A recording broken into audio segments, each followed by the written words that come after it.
जिसमें तीन अलग अलग शब्द हैं, जैसा कि हमारे आदरणीय प्रोफेसर आर.सी. सिन्हा सर ने भी कहा कि ये तीन अलग अलग शब्द भी हैं, और शब्द ही नहीं, ये दार्शनिक अवधारणाओं के रूप में हमारे समक्ष हैं, क्योंकि हमें उन पर विचार विमर्श करना है, उनकी सार्थकता देखनी है, उनके बारे में बात करना है।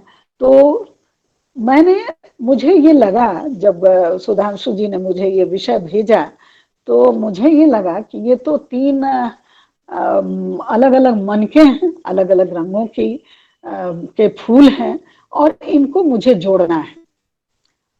और ये जोड़ना क्या है, तो इनका एक माला बनाना है जोड़कर, और उस जोड़ने में जो लॉकेट होगा, फूल तो होंगे या मनके होंगे, शिक्षा और समाज, और जो लॉकेट होगा वह है शांति।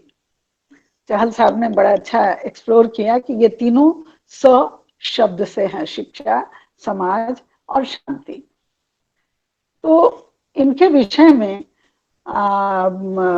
मैंने सोचा कि अब इनको जोड़ने के लिए मैं धागा क्या लूं। तो धागा मुझे दिखाई पड़ा कि यह तो मानव व्यक्तित्व है। हम शिक्षा की बात करते हैं, किसकी शिक्षा? व्यक्ति की शिक्षा, मानव की शिक्षा, मनुष्य की शिक्षा, पेड़ पौधों की शिक्षा नहीं, जो अन्य चेतन जीव जगत हैं उनकी शिक्षा नहीं। शिक्षा तो पशुओं की होती है, लेकिन वो ट्रेनिंग होती है, वो शिक्षण नहीं होता है, वह ट्रेनिंग होती है, और उस ट्रेनिंग में अभ्यास वश वो सीखते हैं। तो व्यक्ति नाम के आंतरिक धागे के साथ आंतरिक संबंध स्थापित करना है मुझे शिक्षा, समाज और शांति में, ये मैं समझ गई। और इसके बाद में मैंने एक्सप्लोर करना शुरू किया, मैंने ढूंढना शुरू किया कि शिक्षा है क्या। शिक्षा के साथ बहुत सारी बातें जुड़ी हुई होती हैं, बहुत सारे अनेक सारे शब्द जुड़े हुए हैं, और वे शब्द हैं, जैसे हम कहते हैं सीख लेना, ज्ञान होना, शिक्षा से भी ज्ञान प्राप्त होता है, तालीम शब्द है, इस तरह से बहुत सारे शब्द उसके साथ जुड़े हुए हैं। तो सबकी थोड़ी थोड़ी अलग इम्प्लीकेशंस हम रखते हैं। जैसे सीख शब्द जो है, वह सीख बड़े बूढ़ों से भी मिलती है, अपने घर से भी मिलती है, परिवार से भी मिलती है, प्रकृति से भी मिलती है, पेड़ पौधों से भी मिलती है। तो प्रकृति में जो भी है, हम सबसे कुछ न कुछ सीखते हैं, सबसे कुछ न कुछ जानते हैं। तो क्या ये भी आता है शिक्षा के अंतर्गत? बिल्कुल। उसी तरह विद्या शब्द है, तो विद्या शब्द का भी अपना एक स्थान है। तो खैर जो भी हो, उस पचड़े में पढ़ने पर शायद मैं अपनी पूरी बात नहीं कर पाऊंगी। तो मैंने ये ढूंढा कि शिक्षा है क्या। शिक्षा शब्द का मूल जो है, वह शिक्षा विद्योपादाने धातु में है, और इसके अनुसार शिक्षते उपादीयते विद्या या सा शिक्षा कहा गया। अर्थात जिसके द्वारा विद्या का उपादान किया जा सके, वह शिक्षा है। ठीक है।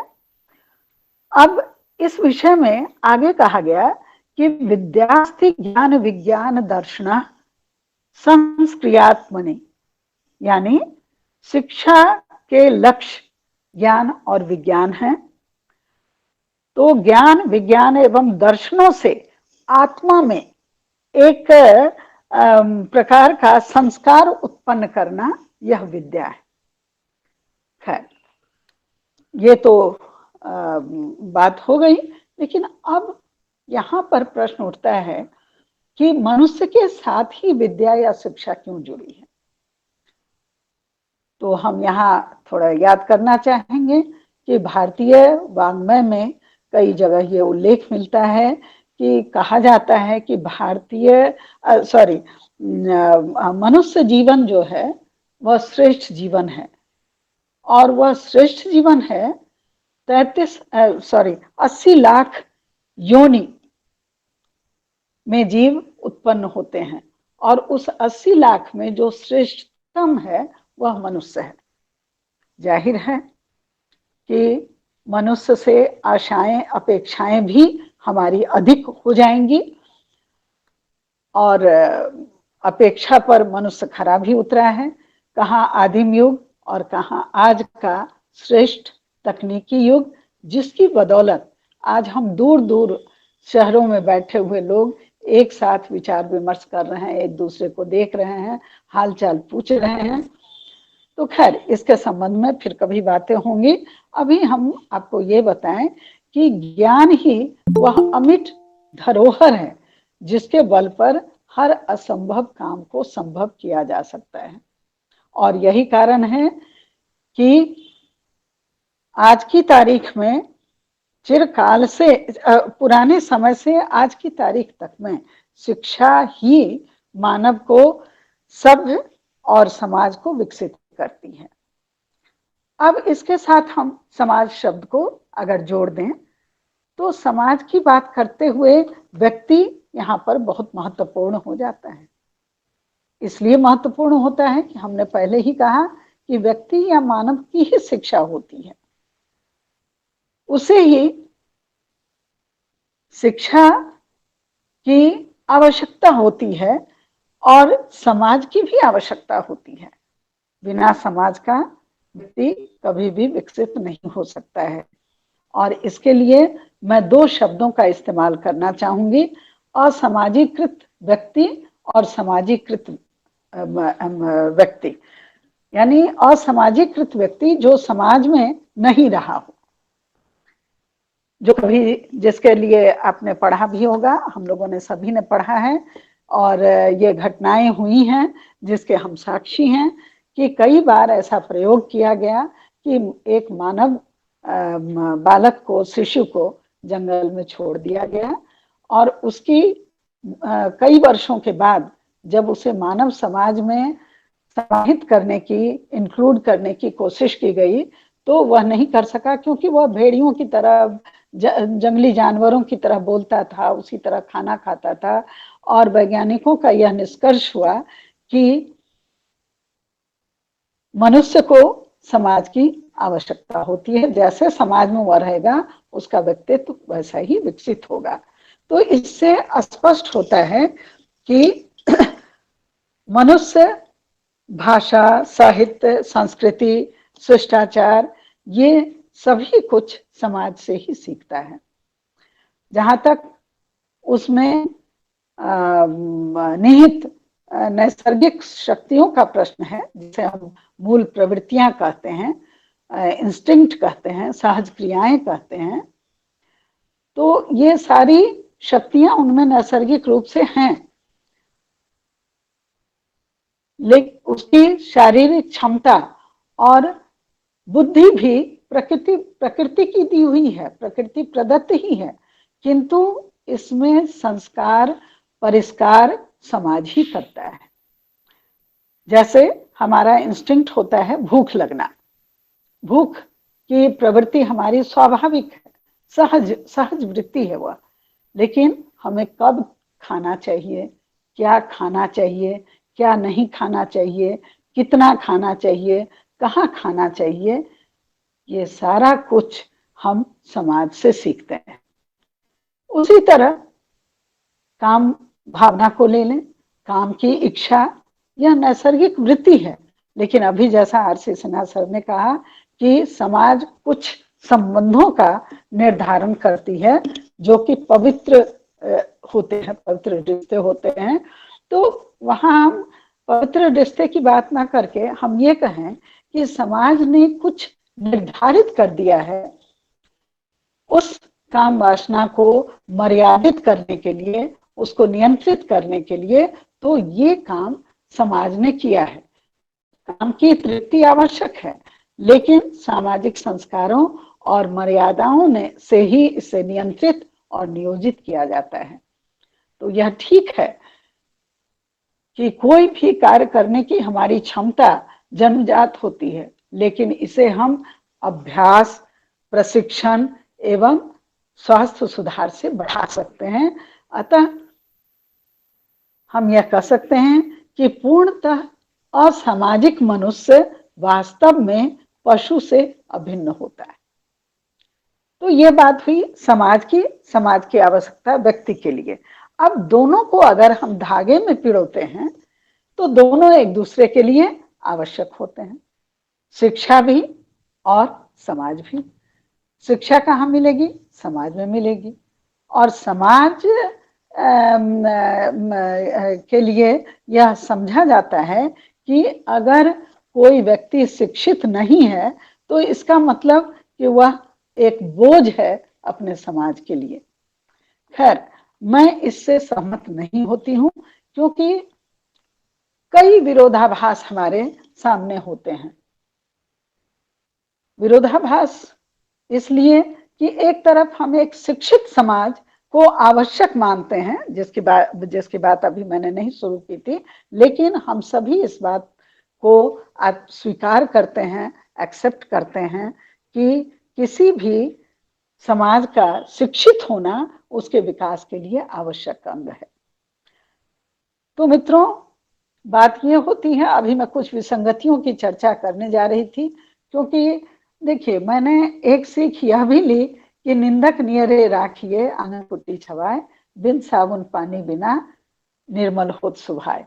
तो निंदकों को हमेशा पास में रखना चाहिए। और जब हम अपनी आत्म प्रशंसा ही किए जाते हैं तो हम कब देखेंगे कि हमारे में कमी क्या है, और बिना कमी को उजागर किए हुए, उसे बिना देखे हुए हम कैसे अपने लक्ष्य तक पहुंच सकते हैं, कैसे अपने को सुधार सकते हैं। तो मित्रों, बुरा नहीं मानेंगे, पहली बात तो शिक्षा के बारे में हमारा जो प्रारंभिक ये था,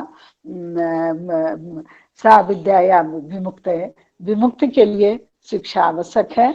जैसे हमारे परम आदरणीय जटाशंकर सर जी ने कहा था कि अब शिक्षा विमुक्ति के लिए नहीं, नियुक्ति के लिए है। और नियुक्ति भी साधारण बात नहीं है। मैंने अभी एक बात पढ़ी कि एक व्यक्ति गया नौकरी के लिए, बेरोजगार था, रोजगार मांगने गया, और उसने बहुत आराम से वो अपना इंटरव्यू दिया।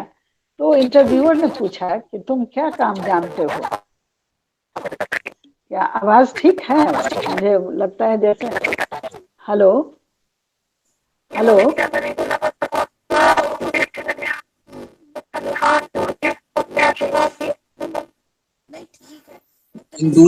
Kanduri ma'am is requested to unmute their mic. Please,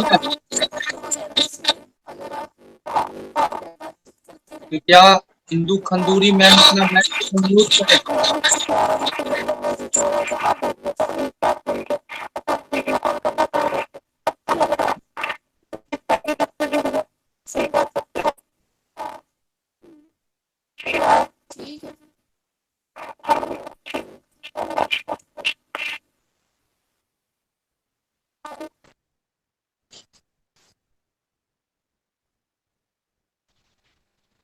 hello hello.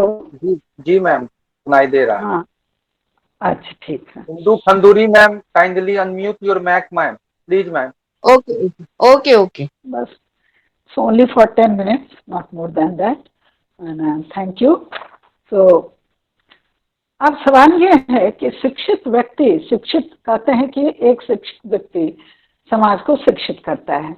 और महिला शिक्षा की भी बात मैं करूंगी कि महिलाओं को कहा जाता है कि एक महिला अगर शिक्षित होगी तो पूरे परिवार को शिक्षित करेगी, पूरे समाज को शिक्षित करेगी। तो ये सारी बातें तो होती ही रहती हैं।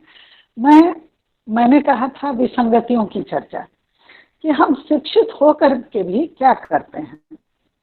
शिक्षित होकर के भी हमारी हालत ऐसी होती है कि जो रटा दिया जाए, बचपन में हम सब ने वो कहानी पढ़ी होगी, शिकारी ने चिड़ियों को समझा, ये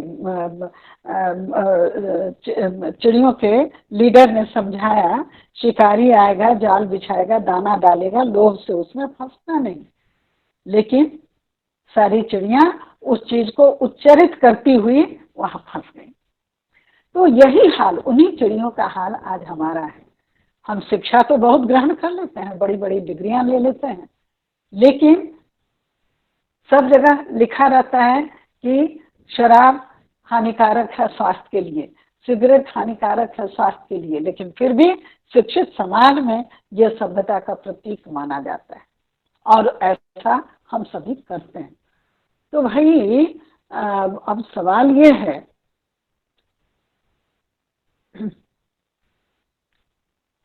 तो इस प्रकार की विसंगति एक जगह देखने को ही नहीं मिलती है। हम रटते रहते हैं कि precaution is better than cure, हमें स्वच्छ रहना चाहिए। और आज पैंडेमिक के इस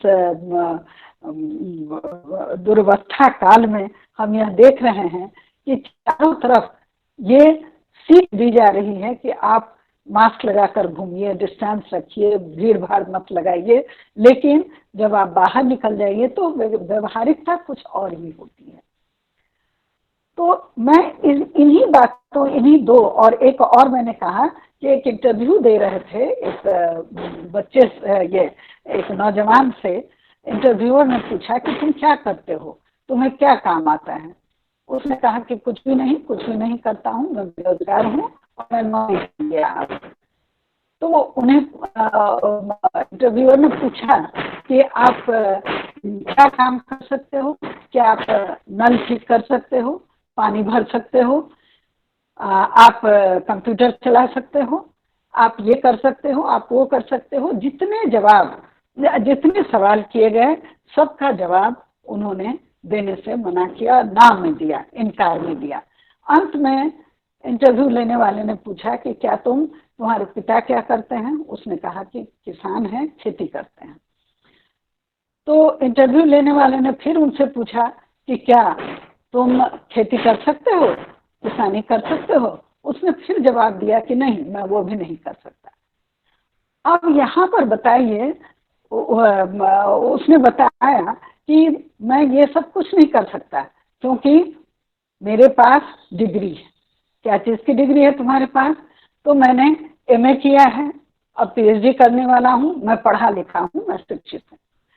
अब यहाँ पर मेरे मित्रों, विचारणीय हम लोगों के लिए यह बात होती है कि क्या शिक्षा का अर्थ आज हम ये लें? एक तरफ तो हम ऊंची ऊंची बातें करते हैं, लेकिन दूसरी तरफ जो सत्यता है, जो रियलिटी है, वह यही है कि हम शिक्षित होना मतलब डिग्रीधारी होना समझते हैं।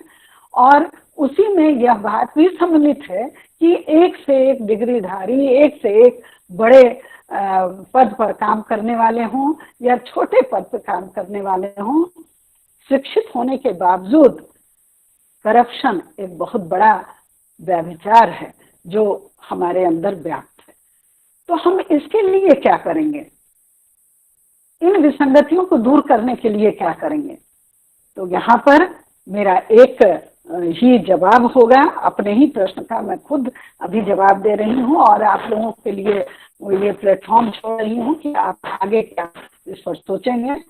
लेकिन मित्रों, अब यहाँ पर एक बात देखिए कि आप शिक्षित हो जाते हैं, लेकिन शिक्षा अगर संस्कारित नहीं है, अगर संस्कार युक्त शिक्षा नहीं है, तो वह शिक्षा जीरो है, किसी भी काम की नहीं है, वह शून्य है।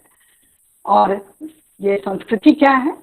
तो संस्कृति शब्द की उत्पत्ति तो संस्कृत से हुई है, हम सभी जानते हैं, और संस्कृत का अर्थ होता है परिष्कृत होना।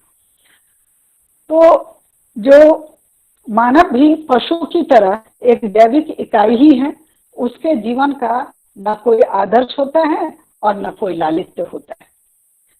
इस आदिम मानव या प्राकृतिक मानव जीवन को कुछ जीवन आदर्शों की तरफ मोड़ने की जरूरत होती है, और इसी से उसके स्वभाव का, उसकी सोच का, उसके विचार का परिष्कार होता है। और इसलिए संस्कार को हम कहते हैं कि यह शुद्धि की क्रिया है, यह परिशोधन करती है। शुद्धि का अर्थ पवित्रता से नहीं है बल्कि परिशोधन से है, और यह परिशोधन व्यक्ति के व्यवहार और आचरण में होता है। हमारा संपूर्ण भारतीय दर्शन, अभी सारे वक्ताओं ने अभी इस बात का उल्लेख किया, और ये सच भी है कि हमारा संपूर्ण भारतीय दर्शन आचरण के आदर्शों से भरा पड़ा है। और कहीं भी जब हम मोक्ष की बात करते हैं या व्यवहारिक स्तर पर मोक्ष की बात करते हैं या जीवन जीने की कला को आदर्श में रखते हैं, तो वहां पर एक ही बात आती है कि भैया पहले आचरण को शुद्ध करो। वह नास्तिक दर्शनों की बात हो, चार्वाक को छोड़कर जैन हो, बौद्ध हो, या फिर हमारे जो पारंपरिक दर्शन है। अभी सर ने विवेक चूड़ामणि की बात की थी, मैंने भी उस वर्कशॉप को ये ज्वाइन किया था, और मैंने अपना परिशोधन किया कि जो बात मैंने पढ़ी थी स्टूडेंट लाइफ में उसको फिर से कैसे देखा जाए, पढ़ा जाए। तो इस बात पर हमने काफी विचार विमर्श तो किया है। लेकिन आगे चलकर कंटेम्प्रेरी फिलॉसफी में भी बहुत सारे हमारे दार्शनिक, बहुत सारे शिक्षाविद ऐसे हुए हैं।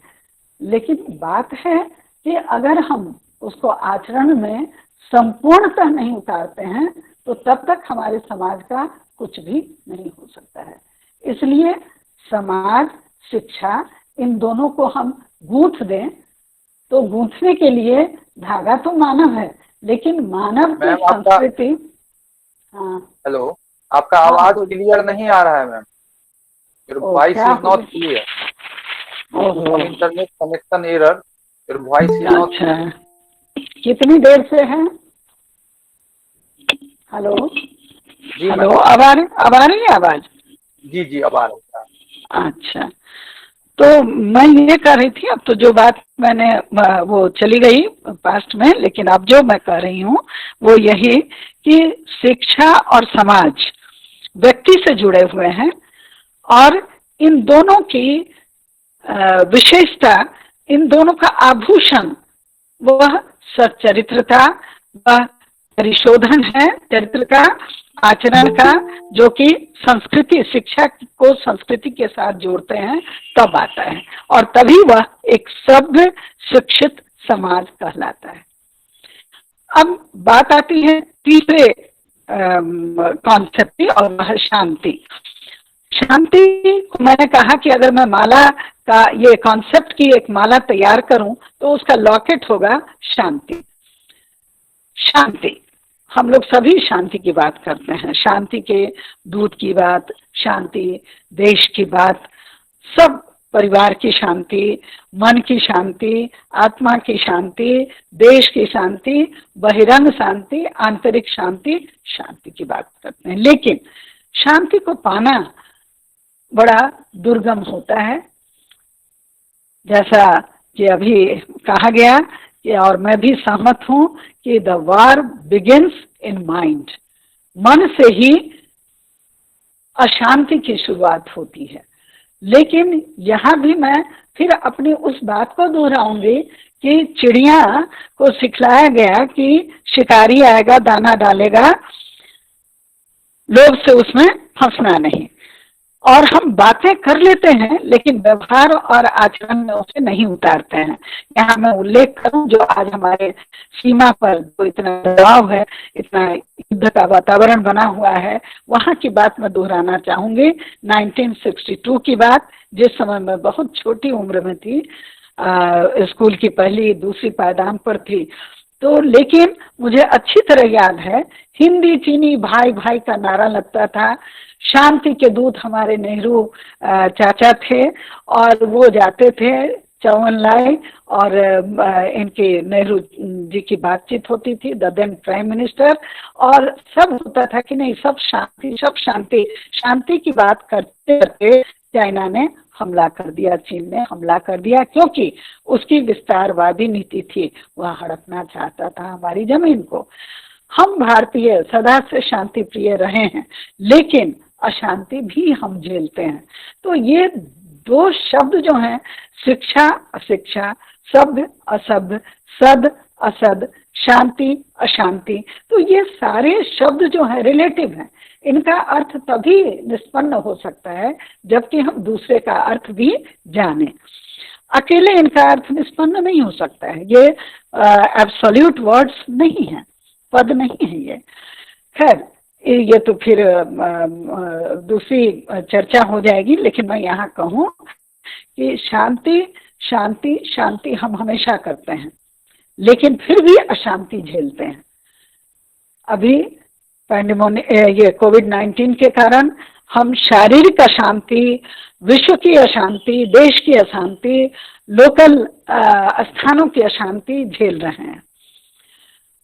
उससे अवसाद की स्थिति में भी आ रहे हैं। यह अवसाद हमारा मानसिक है। अब यहाँ पर मैं इस समस्या के समाधान में एक ही बात करना चाहूंगी, और वह बात भी स्वामी विवेकानंद को ध्यान में रखकर मैं करूंगी, क्योंकि मैं विवेकानंद के दर्शन से बहुत प्रभावित रहती हूँ, और मुझे लगता है कि वे एक बहुत ही व्यवहारिक बातें करते थे। तो उन्होंने जब कहा, ह्यूमन एक्सेलेंस की बात कही और पूर्ण मानव की बात जब अन्य दार्शनिकों ने कही, तो वहां पर ये क्लियर हो जाता है, बहुत ही स्पष्ट हो जाता है कि मनुष्य की बात जब हम करते हैं तो वह एक सेंटर में है। सेंटर से जुड़ा हुआ उसका दूसरा वृत्त एक वृत्तीय अवस्था होती है, जिसमें मनुष्य का अहं, उसकी भावना और उसकी उसके सारे तथ्य हैं। लेकिन इसके साथ ही वह जब जुड़ता है तो उसके सद्गुणों का विकास समाज में होता है। अब इस तरह वह पहले परिवार में उसका विकास होता है, फिर उसके बाद उसके समाज में, समाज से राष्ट्र की वृत्ति बढ़ती है, और राष्ट्र की वृत्ति के बाद विश्व की वृत्ति आती है। तो इसलिए मानव अकेला नहीं है, मानव सामाजिक प्राणी है, वैश्विक प्राणी है, और एक मनुष्य का व्यवहार या उसका आचरण समूचे विश्व को प्रभावित करता है। जैसे अभी आप देख रहे हैं कि एक अमेरिका और इधर एक चाइना, दोनों के नायकों की वजह से अभी सारा विश्व टेंस है, सभी तनावग्रस्त हैं। तो यहाँ पर करना है, अब ये तो स्थिति है, लेकिन इसमें उपाय क्या होगा? उपाय यही है कि हम एक मानवतापूर्ण व्यक्तित्व को विकसित करें।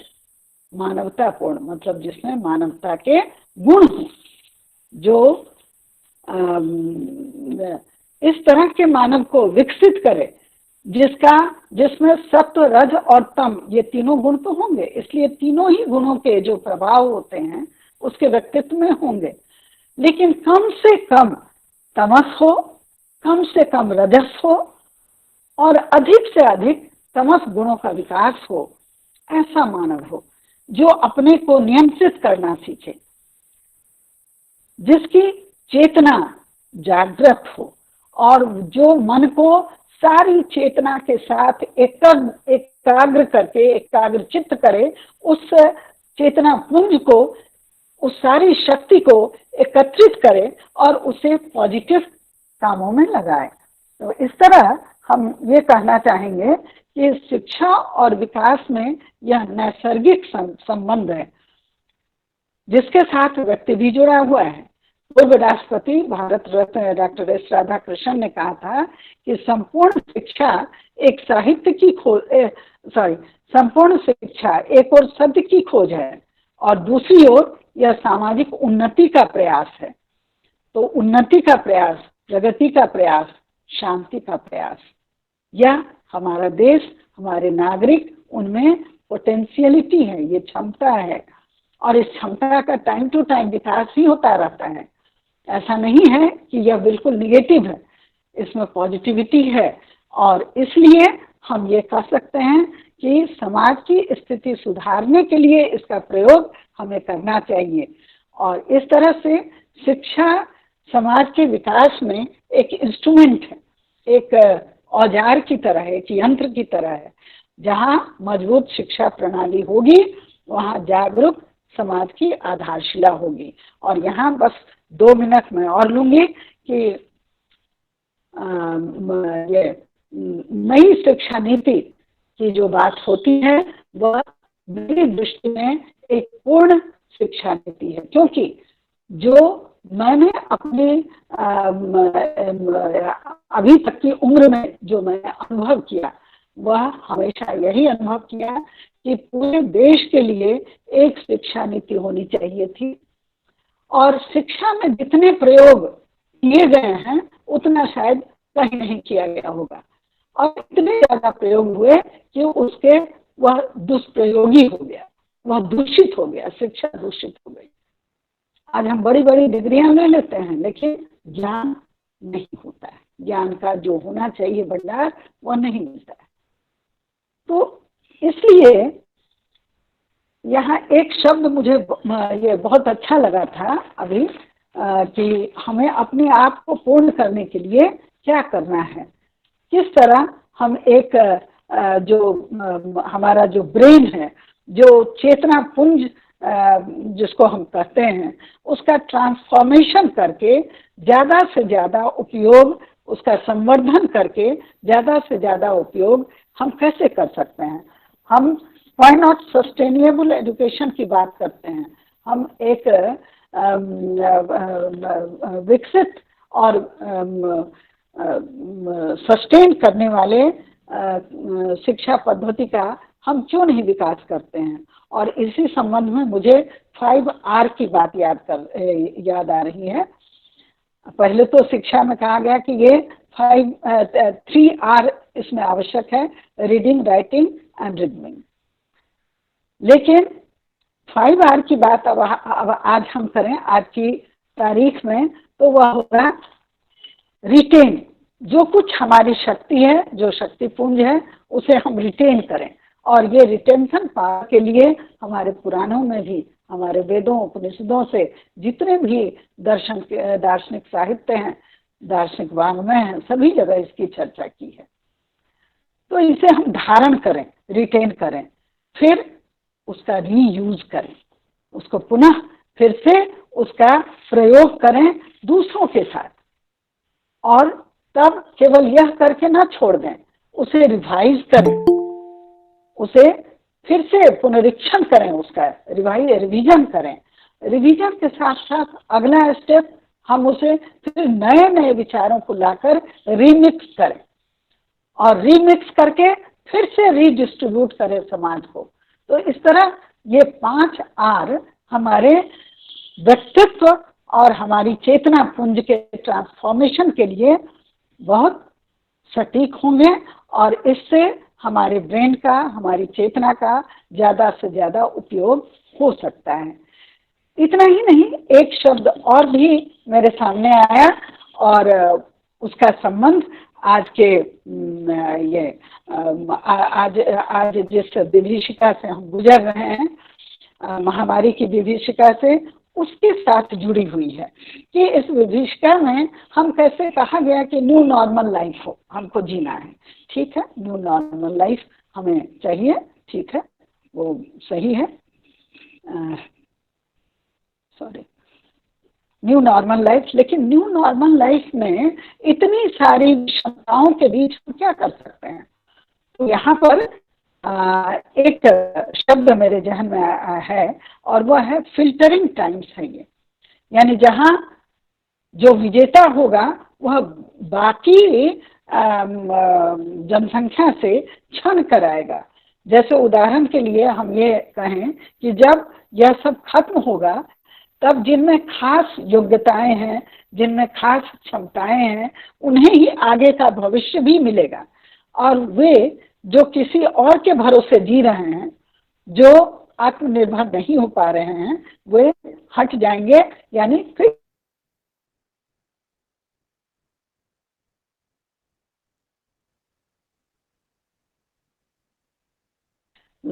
लॉकडाउन के बाद यह संभव भी नहीं है कि हमारी जिंदगी फिर से उसी तरह की हो जाए जो हम अपने पुरातन काल से लेकर चले आ रहे हैं। कुछ तो उसमें नया जोड़ना ही होगा।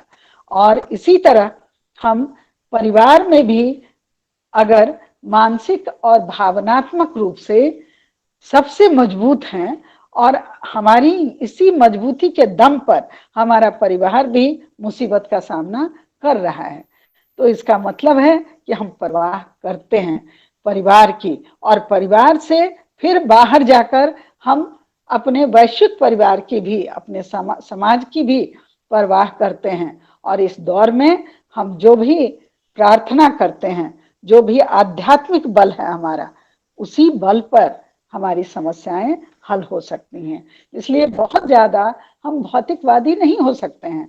तकनीकी युग है, लेकिन इस तकनीकी युग में आध्यात्मिकता की जरूरत है। और इसलिए मैं साधुवाद देना चाहती हूँ नई शिक्षा नीति के निर्धारकों की, जिन्होंने आध्यात्मिक मूल्यों को जोड़ा है। नहीं तो जो शिक्षा पद्धति अभी तक हमारी चली आ रही थी, उसमें हमारे बच्चे मूल्यहीन होते चले जा रहे थे, क्योंकि उन्हें हम नैतिक मूल्य नहीं सिखा पा रहे थे, सदाचरण नहीं दे रहे थे। कैसे ये विकसित हो, ये हम सिखा तो देते हैं, लेकिन वो हो नहीं पाता है, व्यवहार में नहीं हो पाता है। तो व्यवहार में लाने के लिए आध्यात्मिकता आवश्यक है, और वह आध्यात्मिक व्यक्तित्व जब आगे बढ़ेगा तो समाज अच्छा होगा, समाज अच्छा होगा तो विश्व अच्छा होगा। और अच्छाई का मतलब यह है कि जो बुराइयां हैं, जो अशुभ हैं, जो अशांति है, वह धीरे धीरे कम होगा। मैं ये नहीं कहना चाहती निष्कर्ष रूप में कि ये सभी समाप्त हो जाएंगे और एक यूटोपिक सोसाइटी हमारे सामने होगी, एक यूटोपिया से भरा हुआ विश्व होगा, ऐसा नहीं कह सकते। लेकिन जो भी होगा उसमें क्वालिटेटिव चेंज होगा, गुणात्मक परिवर्तन होंगे, और कम से कम बुराई होगी और अधिक से अधिक अच्छाइयां होंगी। इसलिए हम इस काल में अपने आप को निराश नहीं कर सकते। हम निराशा की ओर नहीं हैं, हम काफी आशावान हैं। और शिक्षा, समाज और शांति, इन तीनों कॉन्सेप्ट को जोड़कर हमने जो माला की रचना की है, जो एक हार बनाया है, यह हार हमारे लिए एक चमत्कार की तरह हो सकता है। इसलिए मैं एक चंद पंक्तियों के साथ मैं अपनी बात समाप्त करना चाहूंगी, और वे पंक्तियां हैं कि तमन्नाएं भी उम्र भर कम नहीं होंगी, तमन्नाएं भी उम्र भर कम नहीं होंगी, समस्याएं भी कभी हल नहीं होंगी, समस्याएं भी कभी हल नहीं होंगी, फिर भी हम जी रहे हैं वर्षों से इस तमन्ना में, फिर भी हम जी रहे हैं वर्षों से इस तमन्ना में कि मुश्किलें जो आज हैं शायद कल नहीं होंगी, मुश्किलें जो आज हैं वो शायद कल नहीं होंगी। कभी की आशा, कभी मन की निराशा, कभी खुशियों की धूप, कभी हकीकत की छांव, कुछ खोकर कुछ पाने की अभिलाषा, कुछ खोकर कुछ पाने की आशा, शायद यही है जीवन की परिभाषा। इसलिए मेरे दोस्तों, बेहिसाब हसरतें न पालिए, जो मिला है उसे संभालिए, जो हमारे पास है हम उसे संभालें। और मैं इसी के साथ एक बात और मेंशन कर दूं कि हम क्या करते हैं, चलते फिरते शांति ढूंढते हैं, शांति ढूंढ रहे हैं, साइन बोर्ड्स पढ़ते हैं, शांति कितनी किलोमीटर दूर है, 0 किलोमीटर शांति दूर है, ऐसा पढ़ते हैं, ऐसा सोचते हैं। लेकिन भैया, शांति तो अपने मन की है, मन के अंदर है, उसको निकालिए, उसको जागृत कीजिए, अपनी शक्ति को बढ़ाइए, और उस शक्ति से विश्व का भी कल्याण कीजिए, अपना भी कल्याण कीजिए, और एक शांतिपूर्ण विश्व और समाज की संरचना में सहभागिता कीजिए। इन्हीं शब्दों के साथ मैं आप सबका एक बार पुनः आभार व्यक्त करते हुए, आपके प्रति आभार कृतज्ञता कि आपने हमें आज इस मंच पर आने का मौका दिया, और जो थोड़ी बहुत मेरी कुछ बातें टूटी फूटी भाषा में हैं उन्हें रखने के लिए आपने अवसर दिया, तो हम आपके कृतज्ञ हैं, आपका धन्यवाद ज्ञापन करते हैं। और एक बात और कि दर्शन परिषद बिहार का भी हम आभार प्रकट करते हैं, लेकिन साथ ही इस संस्था के उपाध्यक्ष होने के नाते हम आप सबका पुनः अभिवादन भी करते हैं, वंदना भी करते हैं और आभार भी व्यक्त करते हैं। सभी सुखी रहें, सभी संपन्न रहें, इसी मंगल कामना के साथ, सर्वे भवन्तु सुखिनः की धारणा के साथ, वसुधैव कुटुंबकम की भावना मन में लिए हुए हम आपसे विदा करते हैं।